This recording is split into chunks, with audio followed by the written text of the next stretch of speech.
आज भारत की भूमि की सभी माताओं को सिंधारा दूज का बहुत बहुत बधाई। माता पार्वती, गणगौर महारानी, ब्रह्मचारिणी महारानी, माँ जगत जननी आपके सुहाग को अखंड सौभाग्यवती बनाए, यही भगवान से प्रार्थना। चैत्र के महीने की ये सिंधारा दूज है। आज नवरात्रे की चैत्री नवरात्रे में जो दूज होती है इसको सिंधारा दूज कहते हैं। कौन सी दूज कहते हैं? जम के बोलिए। सिंधारा दूज।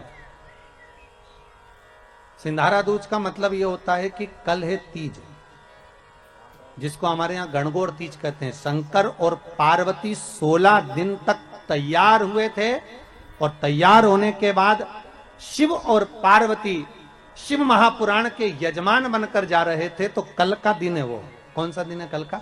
गणगौर तीज का दिन, कल का दिन। चैत्र के महीने में जो शुक्ल पक्ष की तीज आती है, वो चैत्री नवरात्रे में जो तीज की तिथि होती है, उस दिन शंकर और पार्वती शिव महापुराण के यजमान बनकर कथा सुनने के लिए गए थे। 16 दिन तक पार्वती और शंकर का श्रृंगार होता है। उसमें से आज का दिन सिंधारा दूज का होता है। क्यों सिंधारा दूज कहते हैं? सिंधारा दूज का मतलब क्या है? क्यों हिंदू धर्म में सिंधारा दूज मनाई जाती है? किस लिए? आज पूरे भारत की भूमि पर कई माताएं हाथ में मेहंदियां लगाती हैं, चूड़ियां पहनती हैं, सुंदर चुनरी पहनती हैं, मां ब्रह्मचारिणी का पूजन करती हैं, माता का आराधना करती हैं। सिंधारा दूज, उसका कारण केवल इतना सा है। सिंधारा दूज का मतलब यह होता है कि चंचुला देवी जब 14 दिन तक शंकर और पार्वती अपने गुफा में से बाहर नहीं निकले शिव महापुराण के यजमान बनने के लिए, तब माता चंचुला देवी ने हाथ जोड़कर मां जगतजननी जगदम्बा को सुंदर वस्त्र, सुंदर चूड़ियां, सुंदर आभूषण माता के चरणों में ले जाकर समर्पित करे थे और कहा, मां इन चूड़ियों को जो मैं दे रही हूं, ये लाल चूड़ी, ये लाल श्रृंगार, ये लाल वस्त्र, जो लाल चूनर जो मैं प्रदान कर रही हूं, मां बस ऐसी कृपा कर दे कि तू इन चूनर को धारण करे और मेरा भी सौभाग्य, मेरा भी सुहाग अमर कर दे। बस इतनी कृपा मेरे ऊपर कर दे। वो सिंधारा दूज का महत्व है। वो सिंधारा दूज का महत्व।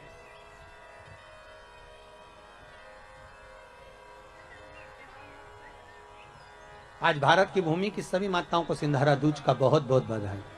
माता पार्वती, गणगौर महारानी, ब्रह्मचारिणी महारानी, मां जगत जननी आपके सुहाग को अखंड सौभाग्यवती बनाए, यही भगवान से प्रार्थना। दिल से बताना, जितनी सौभाग्यवती माताएं होती हैं, ये संक्रांति पर भी 13 चीजें दान करती हैं, 14 चीजें दान करती हैं। बीच में कोई 16 सोमवार का उद्यापन करेंगी तो भी सुहाग की सामग्री देंगी, उद्यापन करेंगी तो भी सुहाग की सामग्री देंगी, कोई कार्य करेंगी तो भी सौभाग्य की सामग्री देंगी। सौभाग्य की सामग्री का दान क्यों किया जाता है?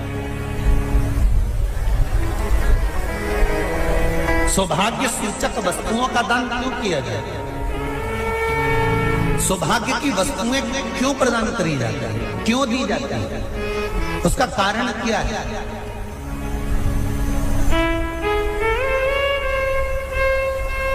क्यों देते? महाराज, भारत की भूमि की सौभाग्यवती माताओं का एक मन की अभिलाषा रहती है। भारत की भूमि की माताओं की एक अभिलाषा रहती है कि जब उसके प्राण छूटे तो अखंड सौभाग्य धारण करके पति के कंधे पर और पुत्र के कंधे पर शमशान तक।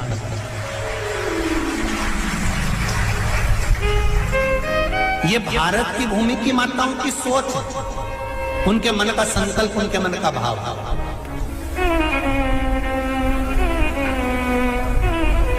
क्यों देते हैं चूड़ी का दान? क्यों देते हैं बिंदी का दान? क्यों देते हैं अखंड सौभाग्य का दान? किस? महाराज,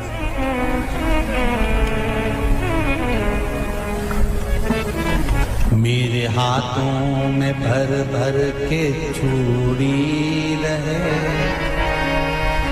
मेरे हाथों में भर भर के चूड़ी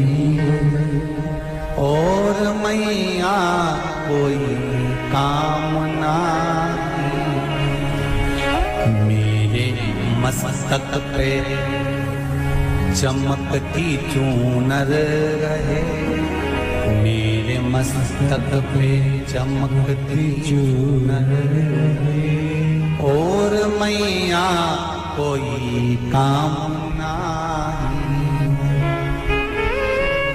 मेरी मांगों में भर भर के सिंदूर रहे, मेरी मांगों में भर भर के सिंदूर रहे।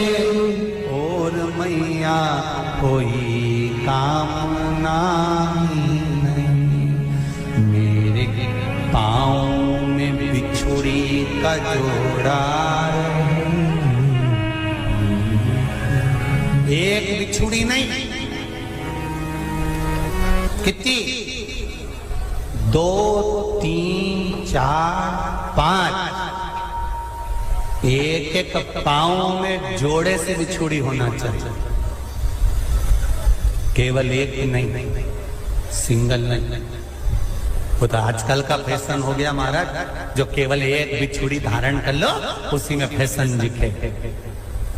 शिव महापुराण की कथा कहती है, जब बेटी को विदा करा जाता है और पहली बार बेटी के पांव में जब बिछुड़ी डाली जाती है, तो वो बिछुड़ी भी अलग अलग नहीं होती, उस बिछुड़ी के जोड़ को चेन से एक दूसरे से बंधा हुआ होता।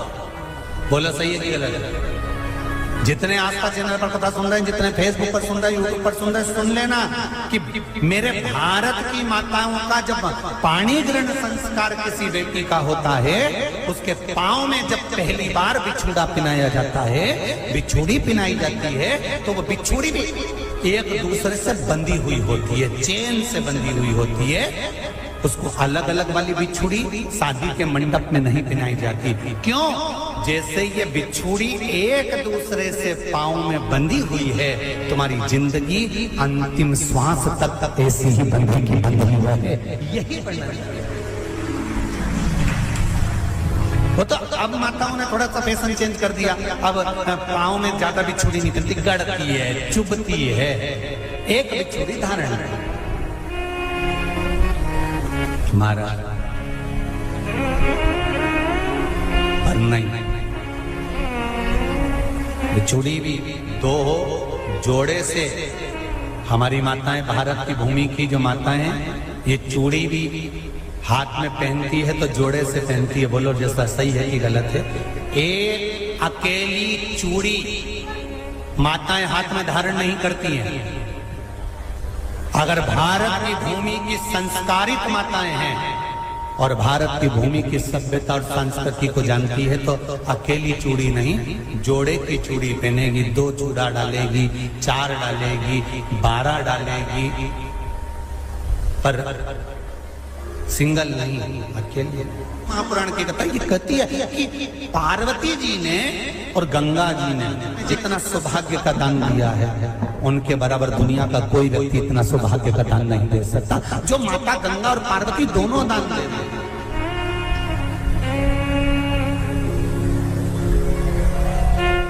प्रतिदिन दे रहे हैं। और अब तो फैशन आ गया, तुम लोग जो सौभाग्य का दान देते हो प्लास्टिक की डलिया में देते हो, पर एक एक पुराण को उठा कर देख लेना, एक एक उद्यापन को उठा कर देख लेना। जितनी तुम कथा तुम्हारे घर में छोटी छोटी कथाओं की पोथियां पड़ी हो, उनको उठा कर देख लेना। उसमें नहीं लिखा कि प्लास्टिक की डलिया में सौभाग्य की वस्तु का दान दिया जाता है। उसमें लिखा है बांस की पिटारी में, बांस की डलिया में सौभाग्य की वस्तुओं का दान दिया जाए। क्यों?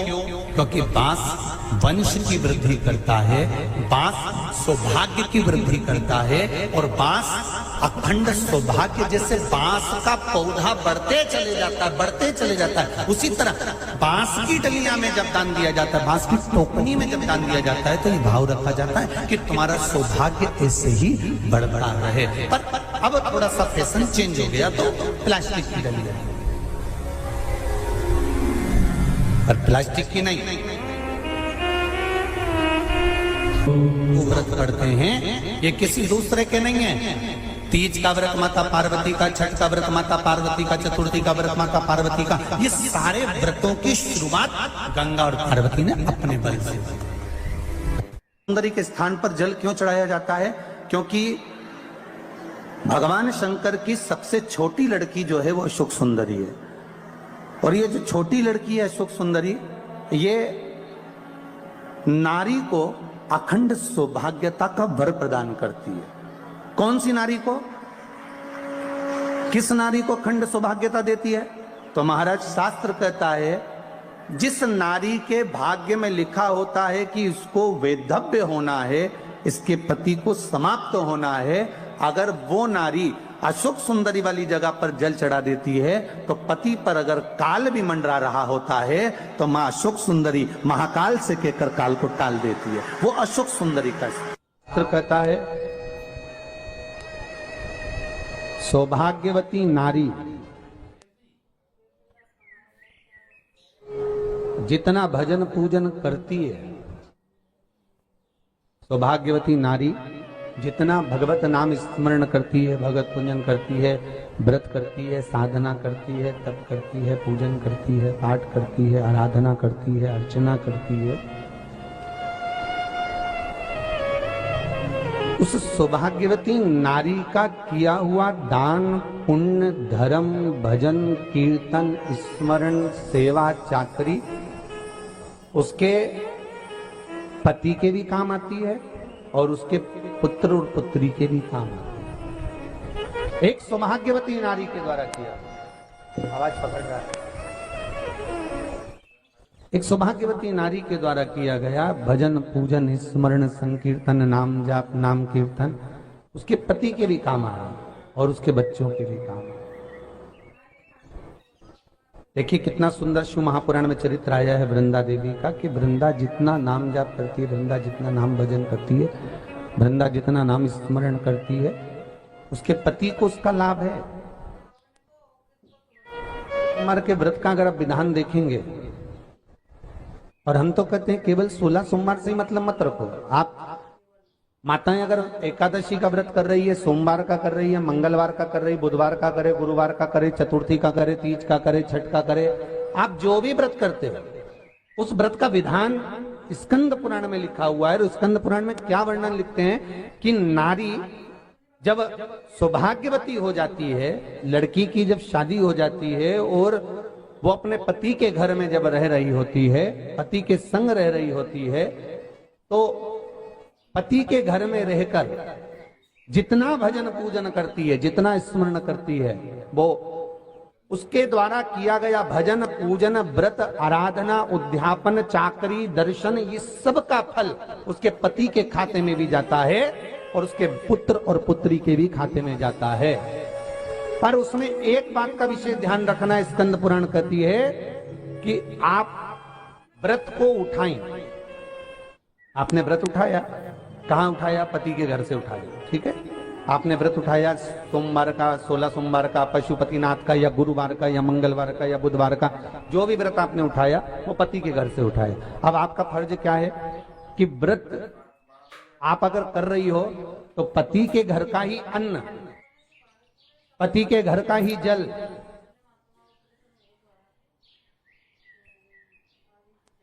पति के घर का ही सुख आनंद महाराज हमको प्राप्त हो। अगर व्रत करने के दिन मालूम पड़े आपसे कोई तीज का व्रत, छठ का व्रत, चतुर्थी का कोई विशेष खास जो व्रत होता है, 16 सोमवार का व्रत, पशुपति व्रत, और आप अपने मायके चली गए और मायके का अन्न जल आपने ग्रहण किया, मायके का प्रसाद ले जाकर, मायके की थाली ले जाकर, मायके का पूजन का सामान ले जाकर आपने भगवान की आराधना करी, तो स्कंद पुराण कहती है वो स्वीकृत नहीं होता, क्योंकि विवाह होने के बाद गोत्र बदल जाता है। उस गोत्र का अन्न चाहिए, उस गोत्र का भाग चाहिए। लगने लगे कि हाँ बहुत कष्ट है, कर्जा भी बढ़ गया, तकलीफें भी बढ़ गई, बहुत दुख भी बढ़ रहा है, कहीं परिवार सही नहीं चल रहा है, तो प्रयास करते रहा करो। हफ्ते में एक बार एक चावल का दाना जल के पात्र में डाल लिया, एक काली मिर्च जल के पात्र में डाल ली, और उस जल को ले गए, थोड़ा सा चंदन का छींटा डाल दिया, ले जाकर शिव जी को समर्पित कर दिया। शंकर को जल चढ़ाने के लिए 5 स्थान हैं जहां शिव को जल चढ़ाया जाता है और शंकर उस जल को स्वीकार करते हैं, जिसको पंचगंगा कहा गया। 5 स्थान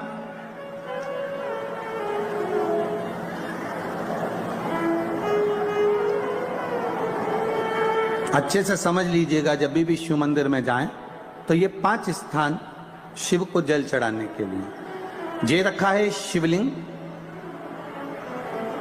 गोल जलाधारी, ये चरण जहां से पानी नीचे की ओर जाता है। शंकर भगवान के 13 बच्चे हैं, 13 की 13 बच्चे शिव जी का संपूर्ण परिवार, 33 कोटि देवता, 64 योगनियां, सब शिवलिंग के आसपास में।